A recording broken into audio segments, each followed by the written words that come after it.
शस्य श्यामला जिसकी धरा विशेष है गंगा यमुना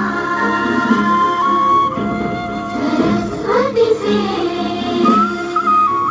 सिंचित जो गत देश है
विनम्र किसान का बेटा था वो दृढ़ता का भंडार।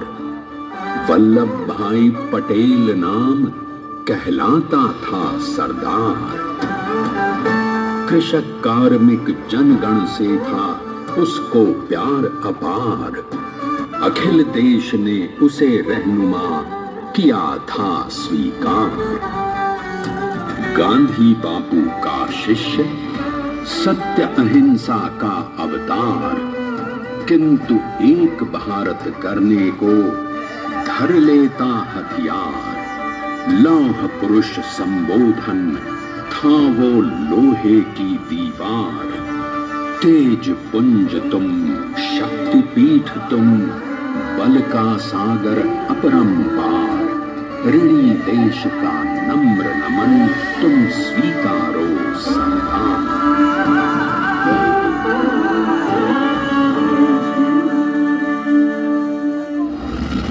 1857 में अंग्रेजों को ललकारने वाले पहले स्वतंत्रता संग्राम के एक सक्रिय सिपाही थे झवेर भाई पटेल। करमसद गांव के इस बहादुर देशभक्त किसान और उनकी पत्नी लाडबाई के 5 बेटों और 1 बेटी में से चौथे पुत्र थे वल्लभ भाई। बालक वल्लभ ने करमसद के बाद नडियाद से अपनी हाई स्कूल की शिक्षा पूरी की। फिर 13 साल की उम्र में उनकी शादी भी हो गई छोटी सी झवेर बाई से। 2 बच्चों, बेटी मणि बहन और बेटे डाया भाई को जन्म देने के बाद झवेर बाई असमय ही चल बसी। सदी बदलने और 20वीं सदी आने पर उनका जीवन भी एक चमत्कार की तरह बदला। प्लीडर का इम्तिहान पास करके वो वकालत करने लगे। पहले गोधरा, फिर आनंद और उसके बाद अहमदाबाद में। मगर जल्द ही वकालत छोड़कर वो बैरिस्टर बनने की इच्छा से इंग्लैंड चले गए। लंदन में बैरिस्ट्री में अव्वल आने और वजीफा जीतने वाले वो अनोखे भारतीय थे।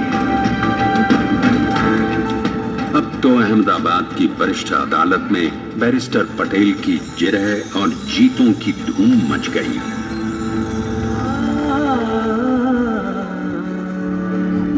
तभी एक युग पुरुष ने वल्लभ भाई के जीवन की धारा ही बदल दी। दक्षिण अफ्रीका में सत्याग्रह के अहिंसक अस्त्र से गोरे शासकों को सबक सिखाकर भारत वापस आए बैरिस्टर मोहनदास करमचंद गांधी से मिलकर वल्लभ भाई ने अपने कुछ बरसों से सीखे विदेशी व्यवहार और संस्कार हमेशा के लिए त्याग दिए और अब वो अपने खेड़ा के किसानों को हक दिलाने के लिए बापू के साथ आंदोलन में कूद पड़े। अब उनके पैरों में जूते नहीं, गांव की धूल थी। हृदय में भारत भूमि की शस्य श्यामला धरती, मन में थे गांधी और मस्तिष्क में एक नए स्वतंत्र भारत का सपना।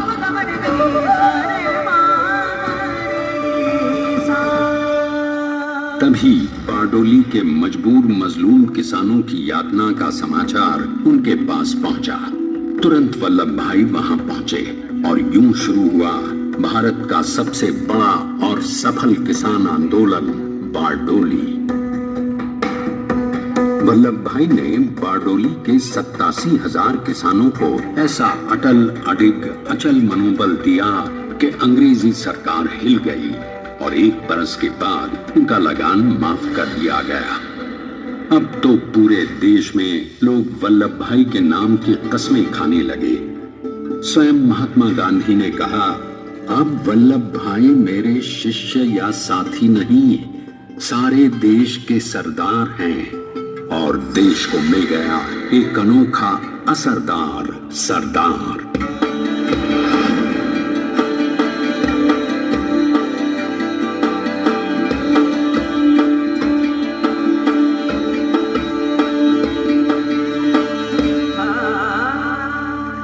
सरदार पटेल के नाम और देशभक्ति से अंग्रेज डरकर कांपने लगे। 1930 के नमक सत्याग्रह और दांडी कूच में वो बापू से भी पहले गिरफ्तार किए गए। तो सन 1932 में फिर उन्हें बापू के साथ ही जेल में 2 सालों के लिए डाल दिया गया। मगर आजादी के दीवानों को, स्वतंत्रता के परवानों को कौन गिरफ्तार कर पाया है। जेल से छूटते ही सरदार को कांग्रेस के नए राष्ट्राध्यक्ष पद पर चुना गया और उनकी सरपरस्ती में राष्ट्रवादी भारतीयों ने तमाम ब्रिटिश सूबों में जीत हासिल कर वहां अपनी स्थानिक सरकारें बनाई। किंतु सरदार का सपना केवल सरकार बनाना नहीं था, उनका स्वप्न तो था एक ऐसे नए भारत का जहां हर रंग, हर रूप, हर जात, मजहब, तबके का हिंदुस्तानी एक साथ मिलकर एक ऐसा नया भारत बना सके जहां पूर्ण स्वराज के साथ सारे समाज को गरीबी, अशिक्षा, छुआछूत से भी आजादी मिल जाए। इसकी पहली रणनीति थी भारत को अंग्रेजों की गुलामी से आजादी, ताकि भारत के लोगों की अपनी सरकार सबके साथ और सबके विकास के लिए काम कर सके। बापू की अगुवाई में अब देश ने अंग्रेजों को अंतिम चेतावनी दे दी, करेंगे या मरेंगे, क्विट इंडिया, अंग्रेजों भारत छोड़ो। बस फिर क्या था, संघर्ष की रणभेरी बजी। 3 सालों के लिए सरदार पटेल को भी सत्याग्रही नेताओं के साथ जेल में ठूंस दिया गया। 2 सालों के बाद अंग्रेजों को बापू के सभी शिष्यों और साथियों को छोड़ना पड़ा।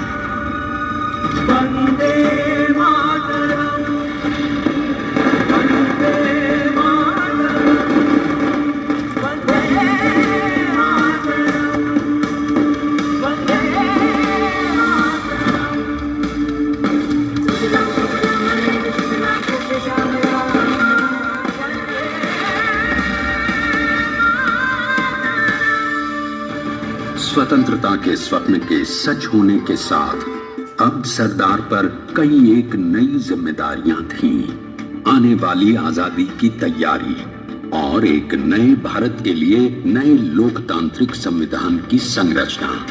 जैसा उनके साथी ने खुद कहा था, सरदार ने ही 6वीं हथौड़ी लेकर एक नए भारत को उकेरा है।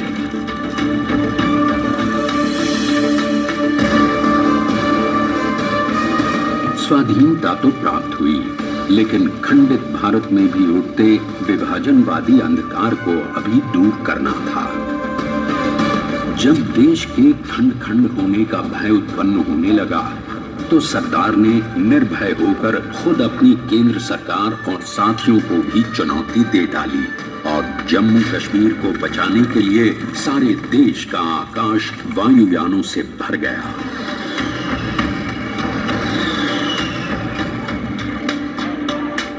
और फिर हैदराबाद और जूनागढ़ के भारत में विलयीकरण को पाकिस्तान से चुनौती मिली। सरदार चाहते थे कि देश की 1 इंच धरती अब और विभाजित नहीं होनी चाहिए।